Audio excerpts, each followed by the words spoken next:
7:30 8 ಗಂಟೆಗೆ ನಾನು ಮತ್ತು ನಮ್ಮ Karwar range inspector, sub inspector ಮತ್ತು ನಮ್ಮ ಎಲ್ಲ ಸಿಬ್ಬಂದಿಗಳು, ಉಪವಿಭಾಗ ಕಾರವಾರ ರೇಂಜ್ ಎಲ್ಲ ಸಿಬ್ಬಂದಿಗಳು ಮುಡಿಗೆರೆ ಡ್ಯಾಮ್ನಲ್ಲಿ ದಾಳಿ ಮಾಡಿದ್ವಿ.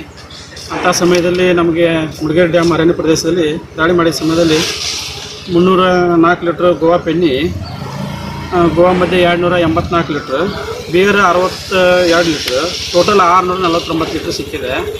ಅದ್ರಂಗೆ ಈ ಮಧ್ಯಾಹ್ನ ತರಲಿಕ್ಕೆ ಒಂದು 5 ಟೂ ವೀಲರ್ಗಳನ್ನ ಬಳಸ್ಕೊಂಡಿದ್ರು ಅವರು, ಅವು ಸೀಸ್ ಮಾಡಿದ್ವಿ. 5 ಆ್ಯಕ್ಟಿವ್ ಅದಾವೆ, 5 ಟೂ ವೀಲರ್ ಇದ್ದಾವೆ. ಅವರು ನಾವು 3-4 ಜನ ಹೋಗಿದ್ವಿ. ಅಂಥ ಟೈಮ್ ಮುಂಚೆ 3-4 ಜನ ಹೋಗಿದ್ವಿ ಬೈಕ್ ಮೇಲೆ. ಅಂಥ ಟೈಮ್ದಲ್ಲಿ ಅವ್ರು ನಮಗೆ ಸಿಗಲಿಲ್ಲ, ಓಡಿ ಹೋದರು. ಎಲ್ಲ ವೆಹಿಕಲ್ ನಂಬರ್ ಇದ್ದಾವೆ, ಮುಂದಿನ ದಿನಗಳಲ್ಲಿ ಅವನ್ನೆಲ್ಲ ಪತ್ತೆ ಹಚ್ಚಿ ಅವ್ರನ್ನೆಲ್ಲ ಬಂಧಿಸ್ತೀವಿ. ಟೋಟಲ್ ವ್ಯಾಲ್ಯೂಯೇಷನ್ 649 ಲೀಟ್ರ್, .610 ಇದಿದೆ. 3,62,350 ರೂಪಾಯಿ. 5 ದ್ವಿಚಕ್ರ ವಾಹನದ 4 ಲಕ್ಷ ರೂಪಾಯಿ. ಟೋಟಲ್ 7,62,350 ರೂಪಾಯಿ ಆಗ್ತಾಯಿದೆ. ಆರೋಪಿ ಓಡಿ ಹೋಗಿದ್ದಾರೆ. ಯಾಕಂದ್ರೆ ನಾವು ಇದರಿಂದ ಮುಂದೆ ಇರೋದ್ರಿಂದ ಅದು ಜಂಗಲ್ ಆಗಿದ್ದರಿಂದ ತಪ್ಪಿಸ್ಕೊಂಡು ಹೋಗೋದು. ಆರೋಪಿ ಓಡಿ ಹೋಗಿದ್ದಾರೆ. ಮುಂದಿನ ದಿನಗಳಲ್ಲಿ ಪತ್ತೆ ಹಚ್ಚಿ ಅವ್ರನ್ನ ಬಂಧಿಸ್ತೀವಿ. ಕಾರಿಂದ ಅದು ಮತ್ತೆ ರಾತ್ರಿ ನಮಗೆ ಎಲ್ಲಿ ತುಂಬಿದ್ರೂ ಗೊತ್ತಾಗಲಿಲ್ಲ.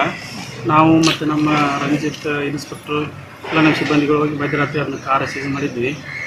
ಕಾರದಲ್ಲಿ 133 ಲೀಟ್ರ್ IML ಸಿಕ್ಕಿದೆ, ವಿವಿಧ ನಮೂನೆ IML. ಅದು 1,14,000 ಆಗಿದೆ. ಮತ್ತು ಕಾರು ಅದು ಇಂಡಿಕಾ ಕಾರ್ ಇದೆ, ಅದು ಒಂದು 5 ಲಕ್ಷ ವ್ಯಾಲ್ಯೂಯೇಷನ್ ಇದೆ. ಟೋಟಲ್ ಅದು ನಿನ್ನಿದು 6,14,000 ಚಿಲ್ಲರ ಇದೆ. ಅದು ಸೀಸ್ ಮಾಡಿದ್ವಿ. ಅದು ಅದರಲ್ಲಿ ಯಾರು ಆರೋಪಿಗಳು ಸಿಗಲಿಲ್ಲ, ಒಬ್ಬನೇ ಇದ್ದ.